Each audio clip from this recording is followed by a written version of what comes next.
I want to turn now to any questions that may be surfacing, emerging from the audience. Any questions for the panelists? Okay, so we do have a good number of people who are on a daily basis struggling with running businesses. So I hope a couple of you have questions. Hi, to carry on with the theme of non-stroking, Ben mentioned that he might have missed that opportunity. So are there any common denominators or common experiences of the good opportunities that you missed? Are there any common mistakes that investors make? I'm just turning the question around. The short answer is yes, we do make mistakes. I think the one that we're really concerned about is actually missing on the opportunities that the classic credit scoring would actually allow you to say, let's not fund that business. But if I understand, as the CFO, I see the bad debt write-offs that we have every year. So those are the scoreboard for our mistakes. But I'm not sure if I understand your question. Well, I guess what I'm trying to ask is, where do you go wrong sometimes? I mean, I've dealt with investors, and sometimes I feel like, you're just, asking too much, you're driving too hard a bargain, or your time frames are wrong, or you're not being flexible enough, or, I mean, it's a two-way street. We're both learning, so. Absolutely. We do post-mortems on every failure that we do, that we do experience, and we analyze them and we classify them, and 80% of them are ultimately in some way or another connected to our assessment of the entrepreneur itself, not the industry, not the business that they were in. So for us, it is key to try and understand the individual that we fund ultimately.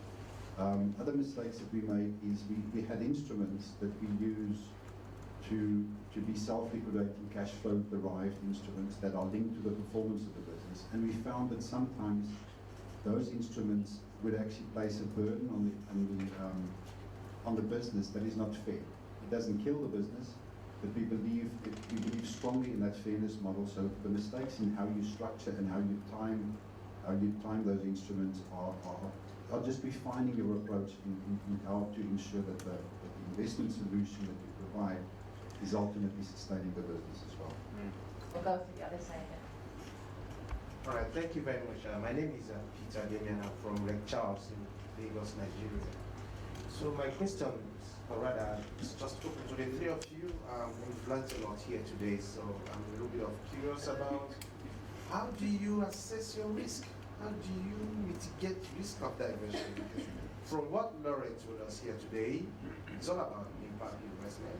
Another thing is for the funds to come back. Am I right? So how do you mitigate that aspect of your funds not coming back?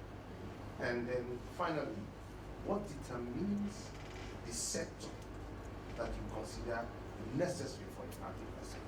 I think the big question for me is, as an investor or working with investors, is, and it's maybe an argument we had that Andy and SOCAP earlier, is why the need for philanthropy? Are we funding a business or aren't we funding a business? And at what point are there cash flows? And if we're not funding a business and it's going to take 10 years to start making money, then maybe it shouldn't be a business. Maybe it's a non-profit that's doing ecosystem work. And I think what it does maybe for us as a market players, and we have too many players coming into the market with cheap free money, it's very hard to work with that entrepreneur and really drive that business because they've just got so many free money options. So the question back in is, maybe Acumen's model to take free money and deploy it into these very, these big thinking pioneers. But I think the question is when is it appropriate and when is it appropriate? Is it appropriate at early stages, but maybe isn't appropriate at all if it's a business? Armando, I've been working in development finance for the last 8 years. I have a question especially for Ben. I think we are missing a bit the point here. You listed the challenges, you listed the risk of the business. Everyone asks about how to assess the risk, but tell us, please, where are the opportunities there? There are huge opportunities there, okay? And why or how can you replicate your business model? For our business model, we combine business development service and finance as a package. And we think that that is the surest way of managing the risk involved, given what I said earlier about the background of the entrepreneurs that we deal with. So we ensure that at every strand of the business, we have constant engagement with you to go through. As late as last week, I learned something very curious that I just a chance asked one of my investee companies and say, why do you prepare financial statements? And the response was that because you guys ask for it, because the IRS will ask for it, or because this authority will ask for it. And then it struck me a lot because he does not see that financial statement is a management tool, or it is what he requires to run his business. But his objective is that I do it because you need it. And for us, that is the way we see it. So every business plan we see, proposal we see, we have to go through review, we run through review, and we have anchored our business development process as an integral part of our financing process. So we cannot give you funding without continuous provision of that services throughout the investment period. And so far, it has worked for me. Why? Because 3 out of the 5 companies that I have in my portfolio had been wrongly financed at the point that I financed them by banks. Indeed, one of them had gone through foreclosure. The bank was about selling it, and I took it. Now they've come back to those institutions trying to buy them back. Why? Because they still maintain accounts with the same banks, and the banks have seen that now they have positive balances. How did that happen? It is just by reason of our business development service that we provide. Thank you. Great. Kola, could you take the question on the appropriateness of philanthropic capital? Well, I think the appropriateness of philanthropic capital, the reality is that, so when I think of philanthropic capital, I think very broadly, but mostly in terms of debt that is appropriately priced. And the reality is that without philanthropic capital, many of these business models would scale so slowly that really that they would just actually not make, that they would probably not make business sense to support the investor. But what philanthropic capital does is it enables those businesses to scale to the point where they can now attract traditional commercial capital at terms that make sense. So for example, if I was, we've also gone to commercial, worked with commercial partners, and commercial partners will tell us, look, we can give you capital, but you have a 6-month moratorium. Now the reality is I'm using that money to grow maize, so unless you want me to pay you back in leaves before I harvest, it just makes no sense. But then you can go and sit them down with philanthropic capital, and you can get a nice 2-year bond at a reasonable rate, so on and so on and so forth. I don't know if that's I think Max wants more, so he's gonna get you after. Armando had a question about the huge opportunities that seem to he's not seeing in this conversation. If you could address some of that. I'm going to take a view on your question and answer it. If I get it wrong, you can just tell me that I misunderstood the question. Opportunities in SME funding, all the stats around job creation, all the reports that we get about wealth creation and what the implications in South Africa, I believe 50% of all employment is actually created in the SME sector. So as a social imperative to get entrepreneurship going and to increase the incidence of entrepreneurship and to be able to provide one of those factors that unlocks entrepreneurship, which is capital, I think that's the imperative. There are easier ways to make money, if that's the opportunity question that we were referring to. It's tough to be in SME businesses. It is not always that glamorous. It is not always that easy to be in SMEs.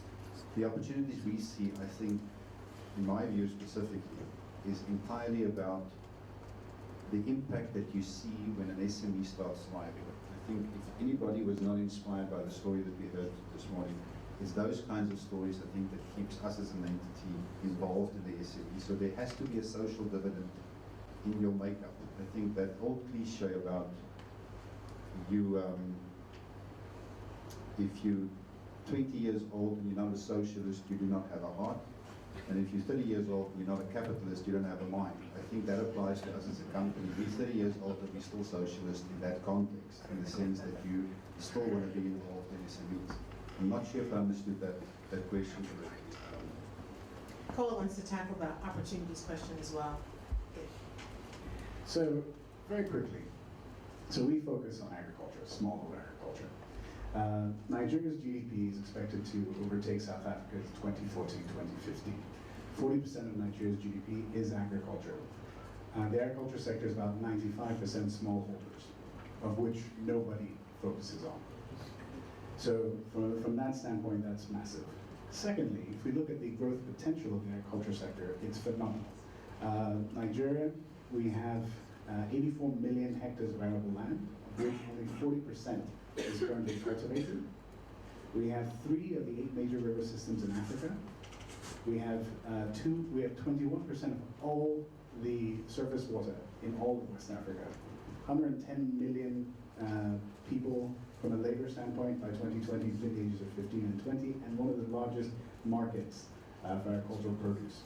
So if you're looking at if you're Nigeria today, and I would say the same thing for all of Sub-Saharan Africa, is probably where Brazil was from an agricultural standpoint in the early 80s. And so if we look at the opportunity standpoint, it's phenomenal in that particular sector. I understand that, but I specifically want to understand your business model, your opportunities in SMEs. Let's say I'm an investor. Let's say I want to put $5 million in your company. Okay, so do you have $5 million? Because do we have a minute to If he has $5 million. if you have $5 million, so Ben, if you This could is tell not me very just strong very selling. quickly. But if you've got $5 million and you want to ensure that you have a huge impact with that $5 million and get a return of capital, you will, depending on where you want us to go and operate, we will give you a return on capital, and we can talk about in what sphere you want that return to be structured. You're not going to if that's the opportunity, what do we provide you with? We provide you with So on that note, I think we will close this panel discussion.